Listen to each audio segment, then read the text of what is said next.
Bom, pessoal, moradores de Congonhas estão apreensivos após o segundo extravasamento de água de uma cava da Vale em menos de 24 horas.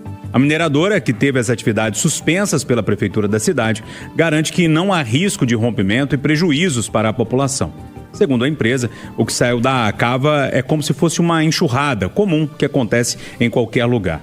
Em nota, a Vale disse também que a segurança das barragens está inalterada e todas seguem com condições de estabilidade. São monitoradas 24 horas por dia.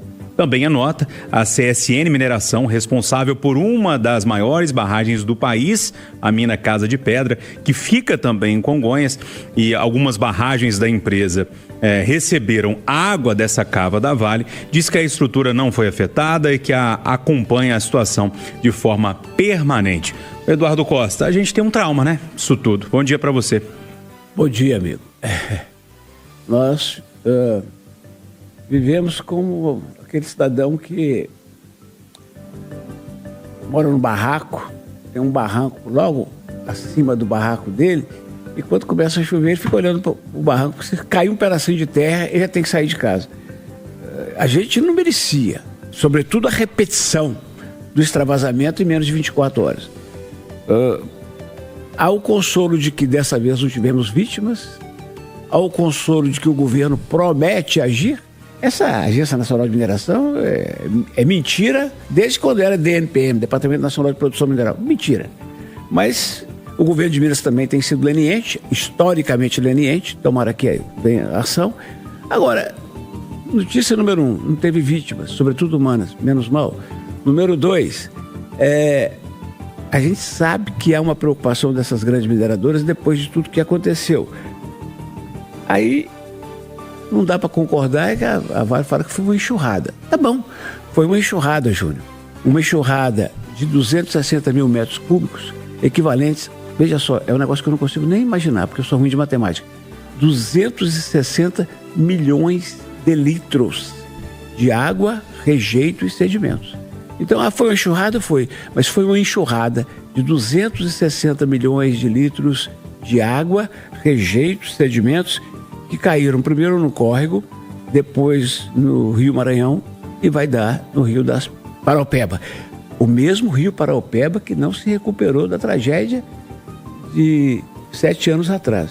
E para fechar, quero repetir aqui o estranhamento que fiz ontem à noite no Jornal da Itatiaia e que me foi alertado pelo querido Assir Antão. Engraçado, Júlio.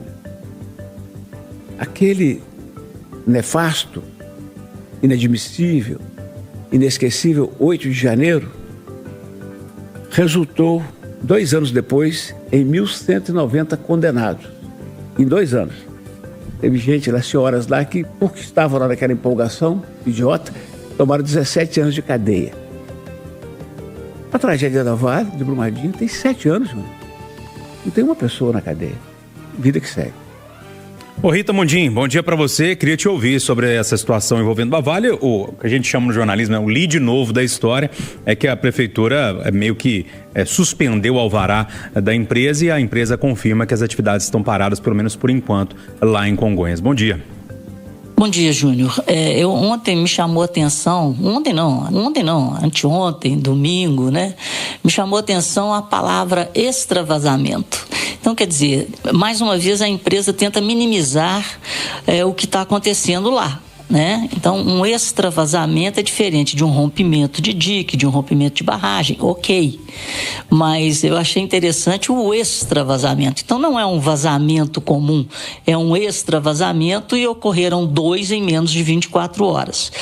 Se a gente não tivesse um histórico de irresponsabilidade da empresa, ninguém teria medo, ninguém iria, né, como o prefeito fez, como o governo de Minas, como o próprio ministro das Minas e Energia, está todo mundo em sobressalto, para que não se repita o que nós já vimos em Mariana e o que nós vimos em Brumadinho. Todo mundo sabe que chove muito em Minas Gerais, então não existe coincidência, existe formas de minerar, e que a mineração em Minas seja protagonista e seja exemplo para o Brasil e para o mundo, o que não é e não é ainda, né? Então eu acho que todas as precauções, todas as fiscalizações deverão ser feitas da forma mais rígida possível, porque nós temos passado, e infelizmente um passado muito triste, e é por isso que nós temos medo. A mineração é extremamente importante para o Estado, para o Brasil e para o mundo, mas desde que haja responsabilidade e sustentabilidade. Berta Macarum, bom dia para você. Queria te ouvir sobre essas questões que envolvem, como a Rita bem lembrou, né? O nome é extravasamento, né? Dessas cavas. E segundo a Vale, pelo menos em entrevista a mim ontem, o diretor da Vale disse que ali só tinha água. As informações que vão chegando de forma paralela é que sim, tinha algum tipo de rejeito ali, e todo mundo lá em Congonhas com muito medo e com razão, né? Bom dia. Bom dia, amigos da bancada, bom dia, amigos da Itatiaia. Sem dúvida alguma, quando você tem um vazamento ou extravasamento de 263 mil metros cúbicos ali no meio da água, não é, que vazou das cavas com excesso de chuvas, naturalmente foram também carreados rejeitos e sedimentos para o rio Goiabeiras, que é afluente do Maranhão, que deságua no Paraopeba, como bem colocou Eduardo Costa, que foi muito impactado há 7 anos pela tragédia de Brumadinho. Então nós temos uma atividade que é extremamente importante na economia mineira. A economia mineira está muito lastreada na mineração, é uma atividade muito importante para a vida e são os minerais necessários para a produção de um sem número de coisas que nós usamos no nosso dia a dia, mas é preciso que a vida humana venha na frente e que o cuidado ambiental também venha na frente. Portanto, a atividade precisa ser compatibilizada com a sustentabilidade.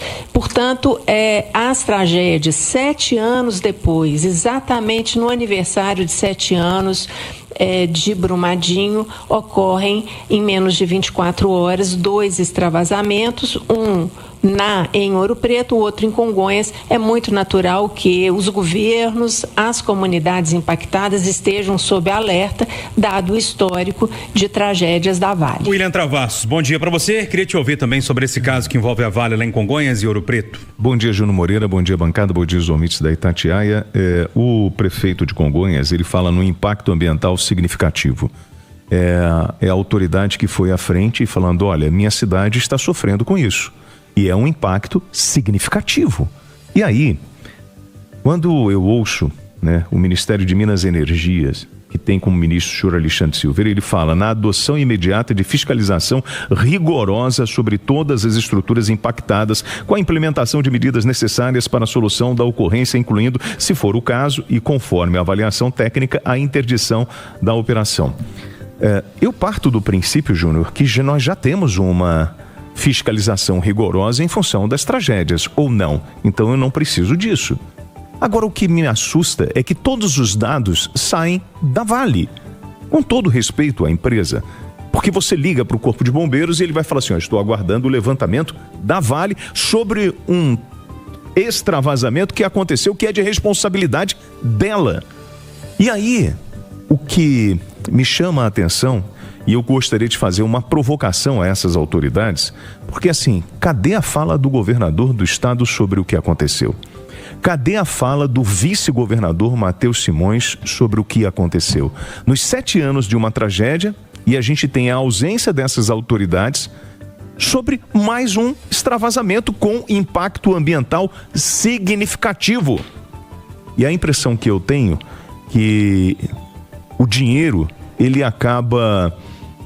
O dinheiro que as empresas estão investindo no Estado acaba de alguma forma trazendo um certo silêncio.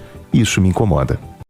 Seguinte, pessoal, a mulher que morreu após ser encontrada com larvas no CTI do Hospital Odilon Behrens, aqui em Belo Horizonte, será velada hoje em Santa Luzia. A família denunciou que larvas foram encontradas na boca e no nariz da paciente durante a internação. A Rádio Itatiaia teve acesso, inclusive, a um vídeo gravado no último sábado que mostra a situação.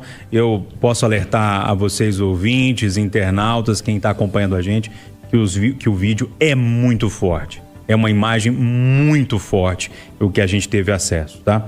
Em nota, a Prefeitura de Belo Horizonte informou que lamenta o ocorrido, que o caso está sendo apurado em processo interno no Hospital Metropolitano Odilon Behrens, que é um hospital da Prefeitura de Belo Horizonte. Eduardo, só um detalhe, eu preciso frisar isso. A mulher estava internada no CTI.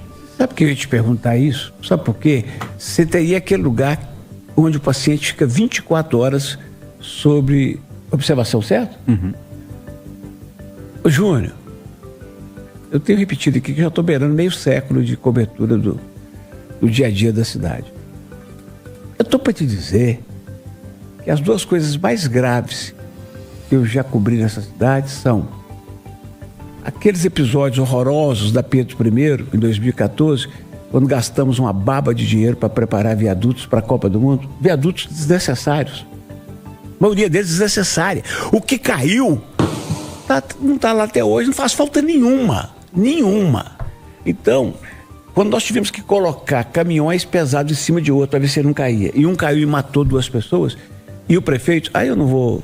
Eu poderia ter acontecido comigo também, nem chegou lá impactado, e aí, prefeito, acidentes acontecem. Aquilo para mim foi de uma gravidade espantosa. Mais Lacerda da época, não é isso? Aquilo, mas eu não quero crucificar por isso. Agora, pela queda, eu quero crucificar todo o sistema. Lembrando que não indenizaram a prefeitura até hoje. Arrumaram confusão de quem planejou, quem executou, mas tinha concreto vencido, ferragem de menos, indecência total. Como tem sido a coisa nesse país. Agora, depois daquilo, João, eu estou achando que esse caso supera, sabia? Eu não quero ver o vídeo. Acho um absurdo essa resposta fraca da prefeitura. Estamos apurando o caso. Espera aí. O secretário de saúde, o secretário de governo, o prefeito parece que está viajando, né? Está de férias. O mês inteiro. O secretário de saúde, o secretário de governo, o procurador-geral, todo o primeiro escalão está se dirigindo para o Hospital Odilon Behrens para dar uma resposta primeiro até o meio-dia do que pode ser. E uma semana, levantamento completo e responsabilização absoluta. Isso é um negócio mais inacreditável que eu ouvi falar no sistema de saúde pública desse país. Ô William Travasso, você trouxe esse caso ontem à tarde e eu vi que você ficou bem indignado com essa história, porque o vídeo mostra primeiro uma larva, quando tira uma aí, é um caso... É difícil de narrar aqui no rádio, difícil de narrar, mas é muito sério o que aconteceu. O que eu entendi ontem, que a prefeitura, ou melhor, o hospital fala que ele vai, a cada 12 horas eles vão ali no paciente fazer uma limpeza, parece que é isso, sabe, Edu? E realmente ele tem que estar monitorado 24 horas. Eu conversei com a sobrinha que ontem filmou isso, gente. Quando tirou a tubulação, tinha um monte de bicho no nariz dessa pessoa. E você pega a missão do hospital, diz o seguinte: prestar assistência de qualidade em saúde com foco em urgência, emergência, associando ensino e cuidado de forma humanizada, participativa, sustentável e integrada ao sistema de saúde. Não vi nada disso. E aí, o Eduardo tocou, o prefeito está viajando, está no período de férias, tirou um período de férias num período chuvoso, está lá, ok, não tem nada de errado nisso, ele tem o direito a férias. O prefeito em exercício, Juliano Lopes, que tem muito respeito pelo senhor, eu não vi uma palavra do senhor sobre isso. O senhor fala sobre horta, sobre isso, sobre aquilo, não vi uma palavra. E aí eu tenho que depender da oposição para criar um movimento para poder ir lá e identificar qual é o problema desse hospital. Isso é inadmissível. Essa pessoa estava morrendo no CTI, ela estava apodrecendo no CTI de um hospital de referência da cidade de Belo Horizonte. Isso não é normal, gente. E como o Eduardo falou, que o mínimo que eu espero é uma grande comissão indo até o hospital e vai trazer de novo as denúncias que nós estamos apresentando ao longo do ano de 2025. Nós falamos sobre isso. E agora, 2026, a gente começa com uma notícia dessa. Imagine se fosse um parente seu cheio de bicho no nariz no CTI. é inadmissível. E o que me incomoda, volto a dizer, é o silêncio dessas autoridades em relação aos casos gravíssimos. Ô Rita, um caso muito pesado, viu?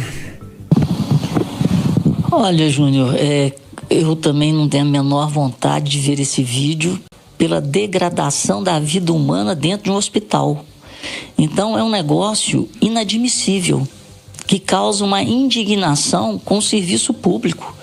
O papel do Estado, com os nossos impostos, é fornecer educação, no mínimo, educação, saúde e segurança de qualidade.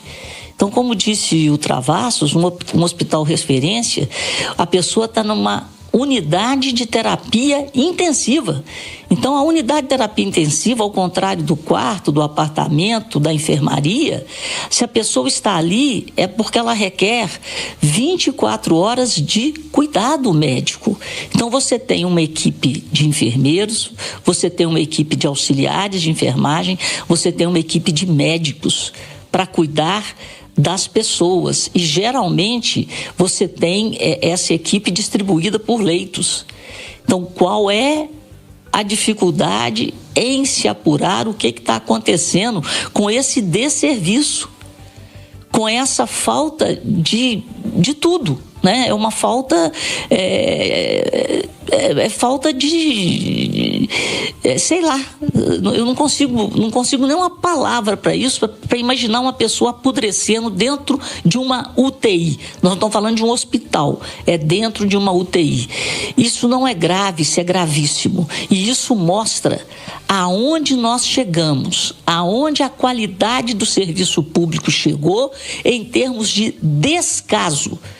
Porque tem que haver, sim, alguém é responsável por alguém, e geralmente você tem o funcionário, o coordenador, o chefe de equipe, o diretor, todos são responsáveis por esse estado lastimável em que uma paciente foi encontrada dentro de uma UTI. Uma equipe é um reflexo de uma liderança, me perdoe, só para pontuar isso. É só colocar a Berta na história, e nosso tempo está ficando curto.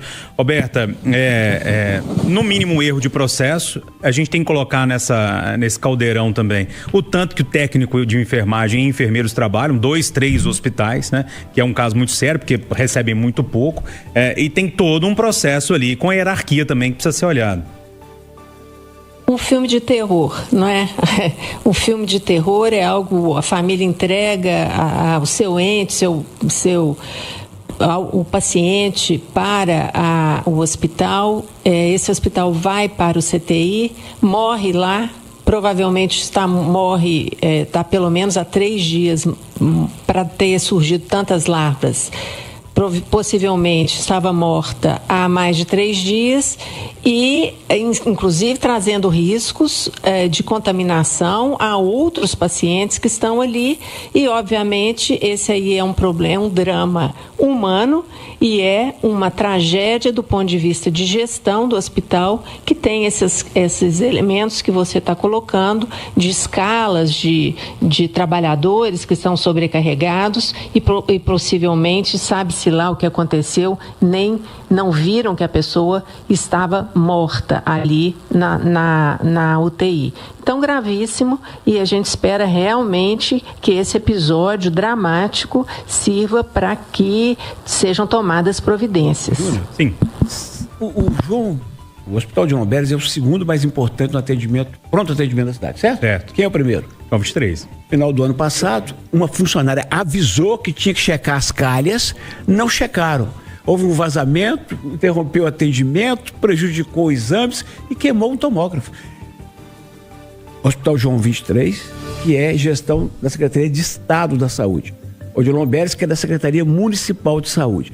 Ô, meu caro, o que falta não é dinheiro para tratar melhor o pobre, é gestão e responsabilidade.